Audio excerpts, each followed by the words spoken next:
नमस्कार साथियों, मैं आलोक पंडित आप सबका स्वागत करता हूं 1 अप्रैल 2022 की करंट अफेयर्स की अचूक मारक सामग्री वाली क्लास में। जी हां साथियों, एकमात्र ऐसी क्लास जो आपके लिए आपकी सभी परीक्षाओं, चाहे वो स्टेट पीसीएस हो या फिर एसएससी हो या रेलवे हो या फिर अन्य कोई महत्वपूर्ण एक दिवसीय परीक्षा, सभी के लिए बेहद ही महत्वपूर्ण और मारक करंट अफेयर्स का कंटेंट उपलब्ध करवाती है। देख लेते हैं साथियों पहली खबर, जैसा कि थंबनेल पर ही हमने इसको डाला था। पाकिस्तान की गुप्त चिट्ठी। जी हाँ साथियों, चर्चा में है पाकिस्तान की गुप्त चिट्ठी। क्या है साथियों, जैसा कि हम सभी जान रहे हैं कि सरकार इसकी अंतिम सांसें गिन रही है। कब गिर जाए, कब लुढ़क जाए, कब अपने औंधे मुंह गिर पड़े, कुछ पता नहीं है साथियों। लेकिन इमरान खान जी जो हैं वो बिना लड़े हारना पसंद नहीं कर रहे हैं। वो चाहते हैं कि सरकार ऐसे ना जाए, चुनाव हों, उसके बाद जो नतीजे आए उसके आधार पर सरकार या तो गठित हो या फिर चली जाए। साथियों, ये जो चौथा वर्ष होता है पाकिस्तान की सरकार में, एक पनौती की तरह है। आज तक का रिकॉर्ड है कि वहाँ पर एक भी सरकार अपना पूर्ण कार्यकाल गठित नहीं कर पाई है। जी हाँ साथियों, तो ये क्या कर रहे हैं, इन्हें बखूबी पता है कि हमारी सरकार गिर जाएगी, लेकिन फिर भी हाथ पैर मार रहे हैं, चला रहे हैं, फटफटा रहे हैं, तड़बड़ा रहे हैं। तो क्या करते हैं, जनता को भ्रमित कर रहे हैं। ये कैसे? विभिन्न रैलियों के माध्यम से प्रपंच कर रहे हैं। ऐसी ही रैली में एक इन्होंने चिट्ठी दिखाई, लेकिन साथियों वो दूर से दिखाई, ना उसको पढ़ा, ना किसी पत्रकार को उसका फोटो लेने दिया। दूर से दिखाई और ये कहते हुए दिखाई कि ये चिट्ठी जो है वो इस बात का सबूत है कि हमारी सरकार को गिराने के लिए घरेलू और विदेशी स्तर पर साजिशें हो रही हैं। कई लोगों ने कहा कि उसको सार्वजनिक क्यों नहीं किया, दबाव भी बना आगे, लेकिन इन्होंने आंतरिक सुरक्षा को खतरा का हवाला देते हुए उसे सार्वजनिक ना करने की बात कही। उसके बाद भी दबाव बना, तो फिर इन्होंने कहा कि पत्रकार, कुछ चुनिंदा पत्रकारों को बुलाया जाएगा, उनके लिए बताएंगे। लेकिन वहाँ भी इन्होंने वही रवैया अपनाया कि कुछ गिने चुने पत्रकारों को दूर से चिट्ठी दिखा दी गई। मतलब उसका जो राज था वो ओपन नहीं किया गया कि आखिरकार साजिश करता है कौन। साथियों, फिर इन्होंने आश्वासन दिया, फिर से दबाव कायम रहा, फिर से इन्होंने आश्वासन दिया कि सदन में इसको हम दिखाएंगे, सदन में इमरान खान जी स्वयं उसको पढ़कर सुनाएंगे। लेकिन साथियों, समस्या ये है कि सदन की बैठक हो भी तो आए दिन बैठक स्थगित कर दी जा रही है, क्योंकि इन्हें पता है कि जिस दिन बैठक का आयोजन हुआ उसी दिन सरकार के खिलाफ अविश्वास प्रस्ताव लाया जाएगा और वह पारित भी हो जाएगा। क्योंकि साथियों, तकरीबन 2 दर्जन से ज़्यादा इन्हीं के विधायक इनसे समर्थन अपना वापस ले लिए हैं। तो इन्हें बखूबी पता है कि सरकार इनकी गिर जाएगी। तो भैया स्पीकर भी इन्हीं का है। तो क्या है, आए दिन बैठकों को स्थगित कर रहे हैं। इनके इस कदम के चलते जो मूलभूत काम हैं पाकिस्तान में होने वाले, वो सब रुके पड़े हैं। साथियों, जैसा कि हम सभी जानते हैं कि अपने यहाँ ही देखिए, कैबिनेट की बैठक होती है तो विभिन्न प्रकार के निर्णय लिए जाते हैं। जैसे हाल ही में महंगाई भत्ता बढ़ा दिया गया 3%, वो हमारी कैबिनेट बैठक का ही फैसला है। तो ऐसे कई सारे फैसले जो हैं वहाँ पर पेंडिंग में पड़े हैं, तो उससे जनता का नुकसान हो रहा है। तो अब बात करते हैं कि आखिर ये स्थिति बनी क्यों, काहे गिरने वाली है सरकार इनकी। एक कारण तो ये है क्योंकि इनके सहयोगी दल किनारा कर रहे हैं। क्यों किनारा कर रहे हैं? क्योंकि उसको सेना का समर्थन भी प्राप्त है। किसको? जो सहयोगी दल हैं और जो विपक्ष से जाके मिल गए हैं। तो विपक्ष और जो सहयोगी दल थे वो एकजुट हो गए हैं और इन दोनों का सहयोग कर रही है सेना। साथियों, आज़ादी के बाद से तकरीबन 35 से 40 वर्ष यहाँ पर सेना का ही शासन था। ऐसे में क्या हुआ, सेना जो है मजबूत स्थिति में स्वयं को बना ली और एक तरह से किंग मेकर की भूमिका निभाने लग गई। ये जो अभी इमरान खान जी सत्ता में काबिज हैं, ये भी सेना की ही बदौलत आए थे। लेकिन अब क्या कह रहे हैं ये कि मैं कमर बाजवा, जो कि चर्चा में रहते हैं, वहाँ के सेना प्रमुख हैं, इनको मैं सेना प्रमुख नहीं बनाऊंगा, अन्य लोगों को बनाऊंगा। अन्य कोई इनका चाहता है उसको बनाने की ये बात कह रहे हैं। और ये बात इन्होंने सार्वजनिक कर दी, तो स्वाभाविक सी बात है कि सेना को नागवार गुजरेगी। तो सेना जो है विरोधी दलों का साथ दे रही है। वहीं दूसरी ओर साथियों जनता भी विरोध में है। तो देखिए स्थितियां एकदम इनके विपरीत होती जा रही हैं। और सेना से तो इनकी ठीक वैसी ही स्थिति हो गई है जैसे वो कहते हैं कि पानी में रहकर मगरमच्छ से बैर। इन्हें पता है कि सेना ने ही हमको सत्ता में काबिज किया था, लेकिन सेना से ही बैर ले रहे हैं ये। जनता एक तरफ विरोध कर रही है, क्यों? बेरोजगारी और महंगाई साथियों। इन्हें पता है कि पिछले 2020 से 22 तक इनके यहाँ महंगाई 23% बढ़ी है, जबकि भारत में महज 7% ही बढ़ी है। तो ऐसे में जनता जो है वो त्रस्त है, वो इनके खिलाफ है, इनके विरोध में है। तो अब देखते हैं कि ये सरकार कब तक अपनी ऐसी ही अंतिम सांसें गिनती है। एक ना एक दिन तो गिरना तय है। तो साथियों ये खबर पूरी हुई। अब बढ़ते हैं मुख्य करंट अफेयर्स की खबरों पर। ये केवल जागरूकता के स्तर से आप तक पहुंचाना इसका उद्देश्य था खबर का। अगली खबर देखते हैं। फास्टर साथियों क्या है ये? एक एप्लीकेशन है। क्या है इसका नाम? Fast and secure transmission of electronic records. अनावरण इस एप्लीकेशन का किसने किया है? एन.वी. रमन्ना। एन.वी. रमन्ना बोले तो अपने अन्ना, CJI chief justice of India. किस क्रम के हैं साथियों? 48वें क्रम के हैं। और इनसे पहले जो 47वें क्रम के थे उनका नाम क्या था? S.A. बोबडे, शरद अरविंद बोबडे। और 46वें क्रम के कौन थे साथियों? वही राज्यसभा में जो सदस्यता हासिल कर लिए हैं, बाबरी का फैसला सुनाया था उन्होंने, रंजन गोगोई जी। याद आ गया साथियों। तो इन्होंने इसका अनावरण किया है, एन.वी. रमन्ना जी ने। उद्देश्य क्या है साथियों?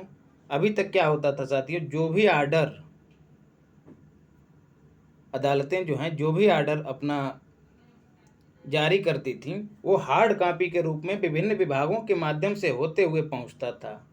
तो क्या था, इस प्रक्रिया में उसको काफ़ी लंबा समय लग जाता था। जैसे किसी की बेल का आर्डर अगर जारी किया कोर्ट ने, तो क्या है वो विभिन्न विभागों से पहुंचते पहुंचते जब वो जेल में पहुंचेगा, मतलब थाने में पहुंचेगा, तो काफ़ी समय उसमें व्यतीत हो जाता है, क्योंकि उतने दिन जो है कैदी जेल में बंद रहता है। तो इसी असुविधा से छुटकारा पाने के लिए इस एप्लीकेशन का निर्माण किया गया है। स्टे आर्डर हो गया, बेल आर्डर हो गया, या फिर अन्य आर्डर जो आए दिन अदालतें जो हैं जनहित में भी जारी करती हैं। हम लोग देखते हैं सुप्रीम कोर्ट भी विभिन्न प्रकार की गाइडलाइन जारी करता है। अब क्या होगा साथियों, इससे अपराधों में कमी आएगी, भ्रष्टाचार में भी कमी आएगी, क्योंकि तुरंत फैसला लिया और तुरंत पब्लिक हो गया। तो अब कोई विभाग ये नहीं कह सकता कि मेरे पास सूचना नहीं आ पाई या मेरे पास देर से सूचना आई। तो अब उसको चिंता रहेगी कि मैं जवाब क्या दूंगा सुप्रीम कोर्ट को। खाबती ऋण क्या है साथियों? कैदियों को ऋण प्रदान किया जाएगा। ऐसा करने वाला पहला राज्य बना है साथियों महाराष्ट्र। ये कैदियों को ऋण उपलब्ध करवाएगा। और सबसे पहले इसकी शुरुआत कहाँ से होगी? यरबदा जेल से होगी। और ऋण के तहत राशि कितनी प्रदान की जाएगी? 50,000 रुपये की राशि प्रदान की जाएगी। लेकिन ये बिना किसी जमानत के बैंक उपलब्ध करवाएंगे। किसके लिए? कैदी के लिए। क्या ये ब्याज मुक्त भी होगी? जी नहीं, लगभग 7% का इस पर ब्याज इनको अदा करना पड़ेगा। उद्देश्य क्या है साथियों?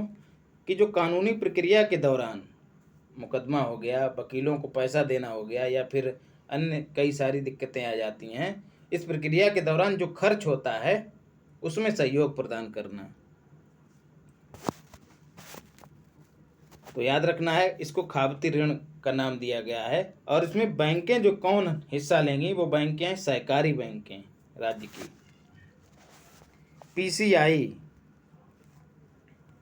क्या है साथियों? पेमेंट काउंसिल ऑफ इंडिया है। क्यों चर्चा में रही है? क्योंकि विशाल पटेल जी को इसका दोबारा अध्यक्ष नियुक्त किया गया है। कार्य इसका क्या है? डिजिटल भुगतान को बढ़ावा देना। तो याद रखना है पीसीआई, विशाल पटेल।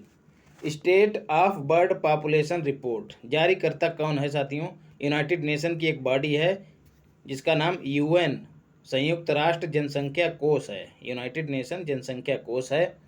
टाइटल इसका क्या है? सीइंग द अनसीन, मतलब उस चीज़ को दिखाना जो दिखाई नहीं दे रही है, उस चीज़ को देखना जो दिखाई नहीं दे रही है। जी हाँ साथियों, आए दिन जो गर्भपात वगैरह होते हैं या फिर जो अनावश्यक जो कपल होते हैं लैंगिक संबंध स्थापित करते हैं और भूलवश उन संबंधों के दौरान गर्भधारण हो जाता है, तो इन्हीं सब मामलों को अनसीन मामले कहते हैं। तो इन्हीं मामलों को देखना या फिर उजागर करना क्या कहलाया है? Seeing the unseen. पूरे प्रोसेस को नाम दिया गया है सीइंग द अनसीन।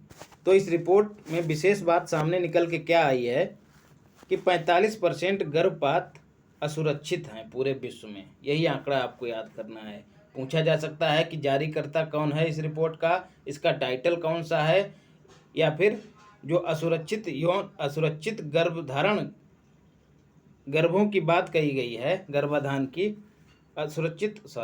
असुरक्षित गर्भपात की बात कही गई है, वो कितने % है पूरे विश्व में। तो ऐसे पूछा जा सकता है। सरिस्का टाइगर रिजर्व चर्चा में क्यों है साथियों? आग लगी हुई है यहाँ पर, जिससे कारण जीवों को संकट की स्थिति का सामना करना पड़ रहा है, जान पे आ पड़ी है उनकी।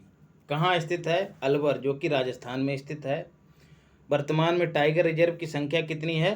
53वां टाइगर रिजर्व बना है रामगढ़ विषधारी टाइगर रिजर्व, जो कि राजस्थान में ही स्थित है। साथियों, जहाँ भी गढ़ लगा हुआ मिल जाए तो वहाँ आप राजस्थान ही करके आना, क्योंकि अधिकांश गढ़ वाले नाम राजस्थान से ही बिलोंग करते हैं। जो बावनवा है, पहले 52 थे, अब 53 हो गए हैं टाइगर रिजर्व। बावनवा कौन सा है? गुरु घासीदास टाइगर रिजर्व, जो कि छत्तीसगढ़ में स्थित है। पहला कौन सा है? जिम कॉर्बेट नेशनल पार्क, जो कि टाइगर रिजर्व भी घोषित हो गया है। और अभी पिछली क्लास में हमने पढ़ा था बोमा तकनीकी। क्या था साथियों बोमा तकनीकी? कि जो टाइगर हैं कहाँ पर? मुकुंदरा हिल्स टाइगर रिजर्व में, उनके लिए चीतल का मतलब क्या है साथियों? चित्तीदार हिरण। उनके लिए चित्तीदार हिरण भोजन के रूप में उपलब्ध कराने के लिए बोमा तकनीकी को अपनाया गया है। इस तकनीकी से क्या किया जाएगा? हिरणों को घेर घार के एक गाड़ी में, मतलब एक बाड़ा जिसको कहते हैं, सुरंग टाइप का, वैसी सुरंग बनाई जाती है। हिरणों को आभास ही नहीं होता है और उसमें दौड़ते हुए चले जाते हैं और अंततः एक गाड़ी में जाके बंद हो जाते हैं, और गाड़ी का दरवाज़ा बंद, और ले जाके उनको मुकुंदरा हिल्स टाइगर रिजर्व में छोड़ दिया जाएगा। तो और ये साथियों कहाँ से? भरतपुर जो नेशनल पार्क था, जिसको केवला देव नेशनल पार्क भी कहते हैं, वहाँ से इस हिरन को ले जाया जा रहा है। तो बोमा तकनीकी याद रखना है, कहाँ की है? अफ्रीका की तकनीकी है। अगली खबर, आरबीआई स्थापना दिवस। जी हाँ साथियों, आज एक और है, मूर्ख दिवस भी है। कई लोगों ने मूर्ख बनाया भी है लोगों को और मूर्ख बने भी हैं। तो सवाल पूछा जा सकता है कि हाल ही में आरबीआई ने अपना किस क्रम का स्थापना दिवस मनाया है? तो 87वां। कई बार हम चर्चा कर चुके हैं कि आरबीआई की स्थापना आरबीआई एक्ट 1934 के तहत 1 अप्रैल 1935 को हुई थी। किसकी सिफारिश पर? हिल्टन आयोग की सिफारिश पर। हेडक्वार्टर साथियों इसका कोलकाता, केकेटी का मतलब कोलकाता। लेकिन साथियों ये बाद में मुंबई स्थानांतरित कर दिया गया। कब? याद रखना है 1937 में। फिर साथियों गवर्नर की बात आती तो पहले गवर्नर ओसबॉर्न स्मिथ, ओएस का मतलब ओसबॉर्न स्मिथ, जो कि अंग्रेज थे। उसके बाद जो दूसरे गवर्नर थे वो थे सीडी देशमुख। साथियों चूक हो गई है, सीडी की जगह एसडी लिख गया है, तो सीडी देशमुख नाम था इनका, जो कि पहले भारतीय गवर्नर थे। वर्तमान में साथियों एसकेडी बोले तो शक्तिकांत दास जी, जो कि 25वें क्रम के गवर्नर हैं। अब अगला सवाल बन सकता है कि इसका राष्ट्रीयकरण कब हुआ है? तो 1949 में इसका राष्ट्रीयकरण हुआ है, याद रखना है। और हाल ही में एक सवाल और इससे संबंधित है जो बन सकता है कि BRBNMPL ने एक इकाई की स्थापना की है, वर्णिका इकाई, जो कहाँ स्थापित की गई है? मैसूर में साथियों। और किस लिए स्थापित की गई है? जी हाँ साथियों, 1500 मीट्रिक टन स्याही का उत्पादन, कौन सी स्याही? जिसका इस्तेमाल नोटों को छापने में किया जाता है। तो उस स्याही का निर्माण किस इकाई में होगा? वर्णिका इकाई में होगा। और वो इकाई है कहाँ? मैसूर में है। किसने स्थापित की है? तो BRBNMPL, जिसकी फुल फॉर्म है भारतीय रिजर्व बैंक नोट मुद्रण प्राइवेट लिमिटेड। ये इसकी फुल फॉर्म है साथियों। ये इसी की सब्सिडरी है, अर्थात सहायक कंपनी है RBI की। और पिछली क्लास में हमने कहा भी था कि 1 रुपये का नोट कौन जारी करता है? तो RBI जारी नहीं करती, याद रखना है। ना वित्त मंत्री ना प्रधानमंत्री, जारी कौन करता है? भारत सरकार। और उस पर हस्ताक्षर किसके होते हैं? उस पर हस्ताक्षर साथियों वित्त सचिव के होते हैं, ना कि वित्त मंत्री के, याद रखना है। और बाकी जितने भी नोट हैं उन सब पर हस्ताक्षर मैं धारक को इतने रुपए अदा करने का वचन देता हूँ। कौन है साथियों? वही अपने SKD, उन्हीं के हस्ताक्षर होते हैं। अपस्पा चर्चा में क्यों साथियों? क्योंकि हाल ही में क्या, कल ही की बात है साथियों, असम, मणिपुर और नागालैंड, इन तीनों राज्यों से साथियों एकदम तो नहीं हटाया गया है, सीमित क्षेत्रों से हटा लिया गया है। असम, मणिपुर और नागालैंड से क्या है साथियों? ये एक विशेषाधिकार है जो हमारी सेनाओं को प्रदान किया गया है।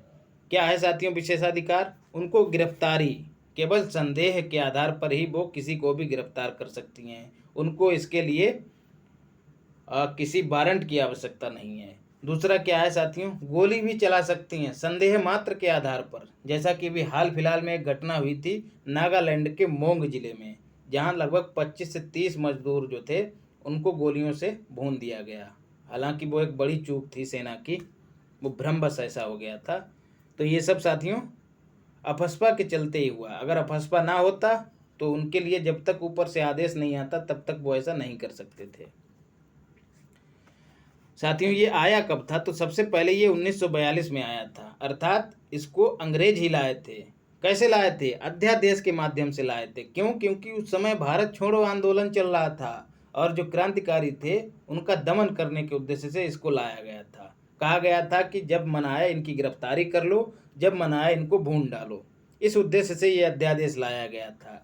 बाद में सरकार को आवश्यकता हुई, जैसे अन्य कानूनों को हमने अपनाया है अंग्रेजों के, वैसे ही इस कानून को भी अपना लिया है हमने। 1958 में इसको एक्ट का रूप दे दिया, अर्थात इसको अधिनियम बना दिया।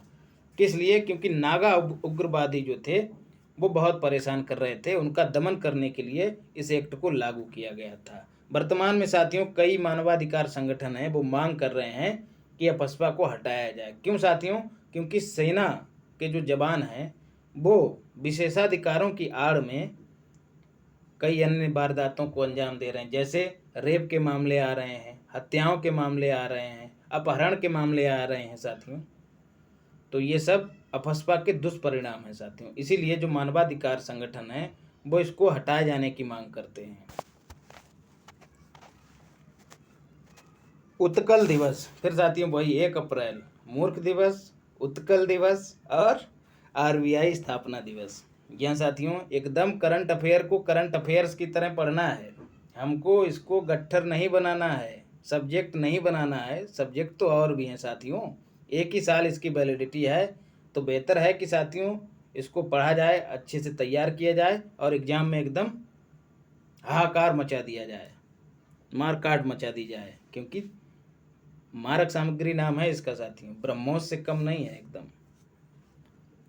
उत्कल दिवस 1 अप्रैल को मनाया जाता है। क्यों साथियों? क्योंकि 1 अप्रैल 1936 को साथियों उड़ीसा का गठन हुआ था। साथियों अंग्रेजों के समय में उड़ीसा को छोटे छोटे हिस्सों में बांट दिया गया था। इसका कंप्लीटली जब गठन हुआ तो उस दिन तारीख थी 1 अप्रैल 1936 को, इसीलिए इसको उत्कल दिवस मनाते हैं।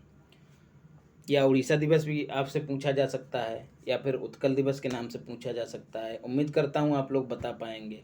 राजधानी उड़ीसा की राजधानी की बात करते हैं तो इसकी पहले राजधानी कटक में थी, वर्तमान में भुवनेश्वर हो गई है। प्रधानमंत्री CM NP हैं बोले तो नवीन पटनायक जी हैं। भाषा इसकी उड़िया है, माफ़ी चाहता हूँ अड़िया लिख गया है, उड़िया है साथियों भाषा।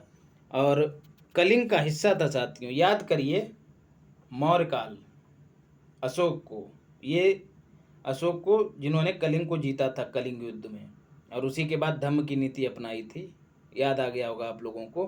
तो ये कलिंग का हिस्सा था। उड़ीसा साथियों, इसका नाम बदल दिया गया, उड़ीसा को ओडिशा कब कर दिया गया? 2010 में संसद में एक अधिनियम लाकर, संसद के विधानसभा में एक अधिनियम लाकर इसको परिवर्तित कर दिया गया। जहाँ तक मैं ठीक हूँ साथियों, राज्य में ही लाया गया होगा अधिनियम, बाकी मैं देख लूँगा। और पिछली क्लास में मैंने कहा था कि जो राष्ट्रीय महिला आयोग हैं, वो उनका नाम क्या है साथियों वर्तमान में? वो रेखा शर्मा है। और जयंती पटनायक जो हैं साथियों, वो पहली महिला अध्यक्ष हैं, याद रखना है आपको। अब बात करते हैं उड़ीसा में साथियों क्या क्या है। कोणार्क मंदिर है साथियों, कहाँ स्थित है? उड़ीसा में। इसको 1984 में यूनेस्को ने विश्व धरोहर स्थलों की सूची में शामिल कर लिया है। बात करते हैं ताजमहल की, तो कब शामिल किया गया था? 1986 में उसको शामिल कर किया गया था। सूर्य मंदिर और कहाँ कहाँ है साथियों? एक मार्तंड का सूर्य मंदिर है, कहाँ है साथियों? जम्मू कश्मीर में, जिसका निर्माण ललितादित्य ने करवाया था, बहुत पूछा जाता है साथियों। फिर अगला सूर्य मंदिर कहाँ है? मोंडेरा का सूर्य मंदिर, कहाँ है साथियों? गुजरात में। मोंडेरा को वैसे ही याद रखना है जैसे वो मोंडेरा स्टेडियम, जिसका नाम वर्तमान में प्रधानमंत्री स्टेडियम शायद हो गया है, वल्लभ भाई स्टेडियम भी कहते हैं उसको। एक और है साथियों सूर्य मंदिर, कटारमल का सूर्य मंदिर, ये साथियों कहाँ? यूके में, उत्तराखंड में स्थित है। तो 4 सूर्य मंदिर हैं, एकदम रट लो, घोल लो, पी लो। कोणार्क, मोडेरा, मारतंड और कटारमल, चारों को याद रखना है साथियों। और कोणार्क का निर्माण साथियों गंग वंश के शासकों ने करवाया था, याद रखना है। हिंद महासागर नौसेना संगोष्ठी समुद्री सैन्य अभ्यास, जी हाँ मित्रों, इसका अरब सागर में आयोजन हुआ। बात करते हैं संगोष्ठी की, तो इसका गठन 2007 में हुआ था। 25 देश इसमें शामिल हैं। जी हाँ साथियों, जो हिंद महासागर है उसके जो तटवर्ती क्षेत्र हैं वो इस संगठन का हिस्सा हैं। तो ये परस्पर भागीदारी दिखाते हैं अभ्यास के दौरान।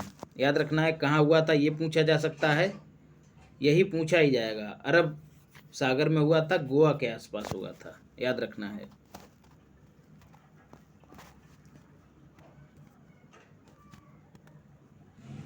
अब हसपा साथियों दोबारा आ गया है क्या?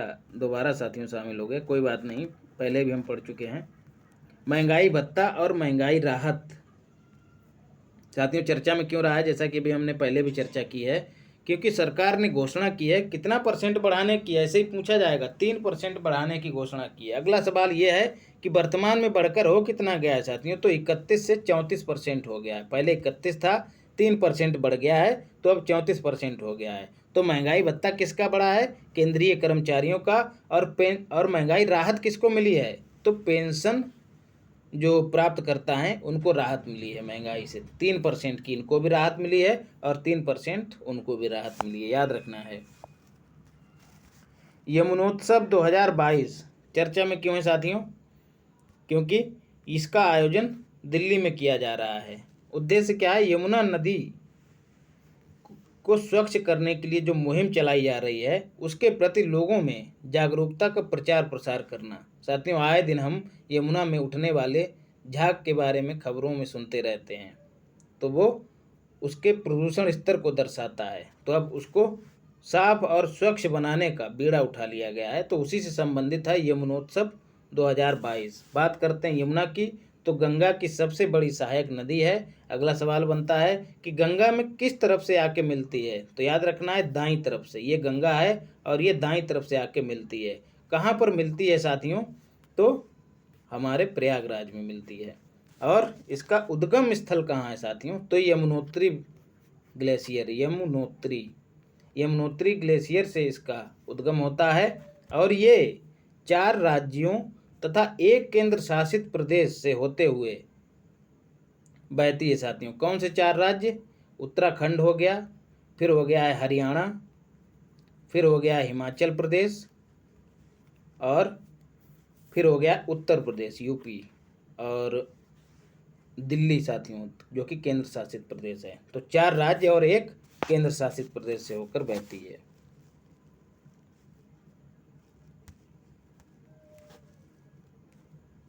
डीबीटी भारत पोर्टल क्यों चर्चा में रहा है? क्योंकि सरकार ने 133 योजनाओं को इसमें शामिल किया गया है। डीबीटी का मतलब होता है डायरेक्ट बेनिफिट ट्रांसफ़र। सरकार के द्वारा जो भी योजनाएं चलाई जा रही हैं उनसे संबंधित जो भी धन है, जो धनराशि है, उसको अब जो पात्र हैं उनके खाते में सीधे ट्रांसफ़र किया जाएगा। फिर चाहे वो सब्सिडी हो आपकी, चाहे फिर वो पीएम किसान सम्मान निधि हो, या फिर कोई पेंशन हो, ये सब अब सीधे आने लगा है। साथियों, पहले क्या होता था, ऊपर से आती थी कोई धनराशि तो उसका बीच में घोटाला हो जाया करता था, सेंधमारी कर ली जाती थी, लूप होल्स जो होते हैं उनका इस्तेमाल करके, और जो धन होता था वो नीचे आते आते बहुत कम रह जाता था। तो जो पात्र हैं उनको भरपूर फ़ायदा नहीं मिल पा रहा था। तो अमीर और अमीर हो रहे थे, गरीब और गरीब हो रहे थे। तो योजना का लाभ क्या है साथियों? वही जो कि मैं पहले बता चुका हूँ कि जो पात्र है उसके खाते में योजना से संबंधित धनराशि को सीधे हस्तांतरित करना है। फिर चाहे वो पीएम आवास योजना के तहत प्राप्त होने वाली ये धनराशि क्यों ना हो। स्टार्ट कब हुआ था ये पोर्टल? 2013 में स्टार्ट हुआ था साथियों। वरुण 2022 चर्चा में क्यों साथियों? पहले तो देखते हैं ये है क्या। ये नौसैन्य अभ्यास है। कौन पक्ष हैं इसके, कौन कौन से? तो भारत और फ्रांस पक्षकार हैं, मतलब इन दो के बीच हो रहा है वरुण अभ्यास। प्रारंभ इसका कब से हुआ है? 1993 से। ये नहीं पूछा जाएगा, मत याद करिएगा इसको, इतना याद रखिएगा। नौसैन्य अभ्यास है, किसके किसके बीच में है साथियों। और कौन से अभ्यास हैं? तो गरुण अभ्यास और डेजर्ट नाइट, जैसा कि नाम से विदित है साथियों। गरुण जो कि आसमान में हवा में उड़ता है, तो ये हवाई अभ्यास हो गया। वरुण साथियों मौर्य काल में हम लोग पढ़े, याद करिएगा। सॉरी, मौर्य नहीं, वैदिक काल में, ऋग वैदिक काल में हम पढ़े हैं। वरुण जो है वो किसका देवता है? वरुण साथियों जल का देवता होता है। तो जल से संबंधित अभ्यास वो वरुण अभ्यास होगा। और जल से संबंधित जो अभ्यास होते हैं उनमें कौन पार्टिसिपेट करता है? नौसेना। तो अब याद हमको लगता है हो जाएगा आसानी से। और ये युद्ध अभ्यास होते क्यों हैं साथियों? जैसा कि हम सभी जानते हैं कि सेनाओं को युद्ध का सामना तो बहुत कम ही करना पड़ता है। ऐसे में उनके ऊपर नीरसता हावी हो जाती है, आलसपन आ जाता है उनको। तो उनको उत्साहित बनाए रखने के लिए, एकदम फुर्तीला बनाए रखने के लिए आए दिन अभ्यास कराए जाते रहते हैं। तो इससे जो है उनका स्किल जो है और ज़्यादा निखरता है और उत्साह भी बना रहता है। ठीक वैसे ही है जैसे कि आप टेस्ट देते हैं, अपनी परीक्षा से संबंधित जो भी टेस्ट देते हैं, तो देखेंगे कि टेस्ट में अगर अच्छा परफॉर्म करते हैं तो बेहतर और ज़्यादा गदगद हो जाता है मन, और अगर ख़राब हो गया तो और ज़्यादा मेहनत करते हैं। तो यही एक पैमाना है उन लोगों का भी, किसके लिए?